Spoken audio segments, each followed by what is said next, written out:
राम राम मंडळी. तर कसं काय आजच्या एक नवीन ब्लॉगमध्ये स्वागत आहे. तर आज आहे महाराष्ट्रात 20 नोव्हेंबर रोजी इलेक्शन. तर कोण होणार महाराष्ट्राचा मुख्यमंत्री?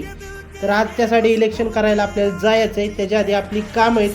तर दिवसभरात पहिले आपली कामं आहेत. तर आता डबे द्यायला चाललो होतो आपण. त्या डबे देऊन आज झाले, बघू शकताय पुढे. तर चाललो होतो, पुढचा व्ह्यू बघू शकताय. कारण सगळीकडे सकाळपासूनच गर्दी होती पावत्या काढण्यासाठी, काय करण्यासाठी माणसांची. माझं नाव आलं नाही, तुझं नाव आलं कसं काय, तर प्रत्येकाची एकच गडबड.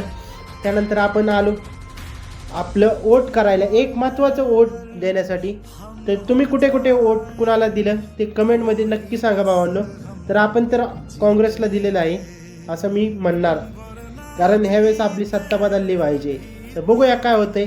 तर आपण वोट तर केलं, चाललो होतो वोट करायला.